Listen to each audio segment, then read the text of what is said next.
আসসালামু আলাইকুম। আর গার্ডেনে আপনাদের সকলকে স্বাগত।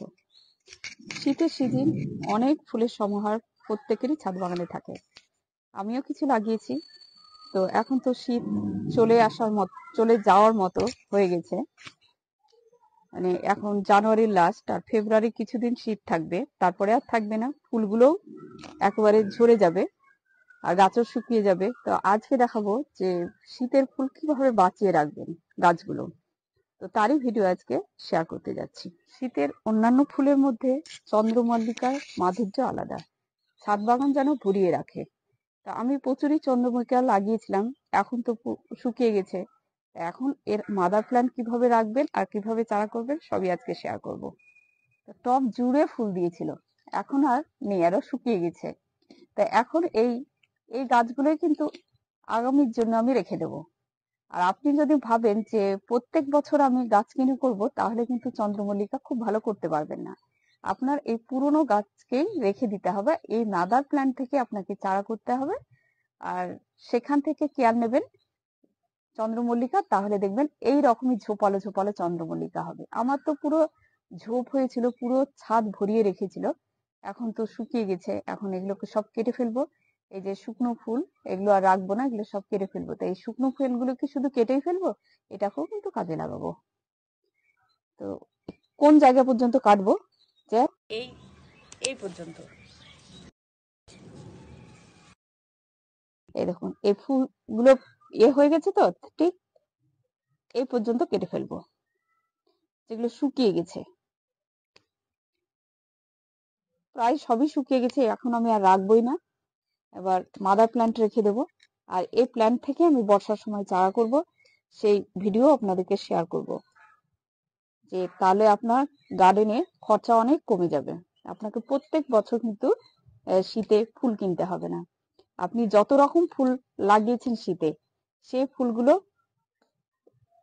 প্রত্যেক রকমের ফুল কালেকশন প্রত্যেক রকম ভাবে বিভিন্ন ধরন ভাবে করা হয়।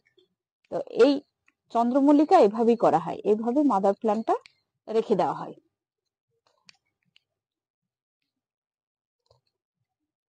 আর এই যে নিচে এই গাছগুলো দেখছেন না, এগুলো থেকে কিন্তু আবার চারা হবে, নতুন ফুল আসবে। আর এই মাদার প্ল্যান্ট গুলো এইভাবেই আমি রেখে দেবো। আর মাঝে মাঝে শুকিয়ে, এখন মাটি শুকনো, জল দিয়ে দিতে হবে, জল দেব। আর মাঝে মাঝে সর্ষের খোল পচানো জল দেব, আর চা পাতা ভেজানো জল দেব। তাহলে কিন্তু এই গাছগুলো, এই যে আমি সব খুলে ফেলছি, এই দেখুন, এই যে এগুলো সব শুকনো পাতা থেকে কিন্তু চন্দ্রমল্লিকাতে ছত্রাকের অ্যাটাক হয়, শুকনো পাতা আর শুকনো ফুল থাকলে। তো এগুলো কিন্তু সবসময় ঝরাতে থাকতে হয়, এগুলো ঝরিয়ে দিতে হয়। আর যখনই আমি খোল পচা জল সাপ্তাহিক ভাবে দেবো, আবার চায়ের পাতা জল দেব, তখন দেখবেন গাছগুলো আবার একবার ফুল দেবে। এই গাছগুলো এরকমই রেখে দেবো, এবার যত্ন করব, তখন দেখবেন আবার ফুল দিচ্ছে। তো এরকম ভাবে আমি সব গাছগুলো কিন্তু সব কেটে ফেলবো। যে এই গাছটাও এভাবে কেটে ফেলবো। আর যত্নটা যেমন করেন সেরকমই করতে থাকবেন। আর এপ্রিল মাসে তো প্রচুর রোদ চলে আসে, তখন চন্দ্রমল্লিকা গাছ কিন্তু পুড়ে পুড়ে যায়। সে সময় কিন্তু ওপেন একবারে ছাদে রাখবেন, একটু শেডের তলায় এই গাছগুলো রেখে দেবেন, তাহলে কিন্তু আপনার আরেক বছরের জন্য থেকে যাবে।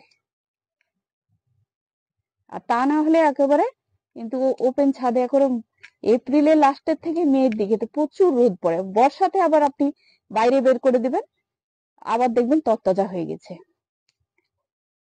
তখনই করতে হবে আপনাকে চারা শীতের জন্য। আমার এই গাছগুলো একবারে নভেম্বর থেকে ফুল দিতে শুরু করে দিয়েছিল। বর্ষাতে চারা করলে কিন্তু নভেম্বরে ফুল দেবে, আর প্রচুর ঝোপালো হবে। আর ঝোপালো করার ট্রিক কিভাবে করতে হয় আর কিভাবে এর কেয়ার নিতে হয় সব ভিডিওই দেওয়া আছে। আগামীতে যখন এগুলো লাগাবো তখন আপনাদেরকে দেখাবো। আর আরো কিছু চন্দ্রমল্লিকার কালার আমি অ্যাড করব। এবার 3টে ভ্যারাইটিরই ছিল, আর রাখিনি, ভাবছি আগামী বছরে আরো রাখবো। আর এই দেখুন এই শুকনো পাতাগুলো একইভাবে সব ঝরিয়ে ফেলে দিতে হবে, দিয়ে জল দিয়ে রেখে দিতে হবে। এইভাবে মাদার প্ল্যান্ট আপনি রেখে দিতে পারেন। এই দেখুন তলে যে সব গাছগুলো দেখছেন না, এইগুলো কিন্তু থেকে আবার ফুল হবে, একটু যত্ন করলে আবার ফুল হবে। তো এগুলো তো থাকলোই, আর মাটি এরকমভাবে একটু নিড়িয়ে দিতে হবে। আর কন্টিনিউয়াস আপনাকে যত্নটা করেই যেতে হবে। যে যত্ন মানে কি যে প্রচুর যত্ন করতে হবে তা নয়, মানে আপনি ছাদ বাগানে অন্যান্য গাছের যেমন কেয়ার নেন সেরকমই এর একটু সামান্য একটু কেয়ার নিলে ফুল আর একবার ফুটবে। ওই জন্য রাখে। এখানে যেহেতু ফুলগুলো আছে আর কাটলাম না, থাক। আবার যখন শুকিয়ে যাবে ছেটে দেবো। আর শুকনো পাতাগুলো কন্টিনিউয়াস রিমুভ করতে হবে, এই শুকনো পাতাগুলো।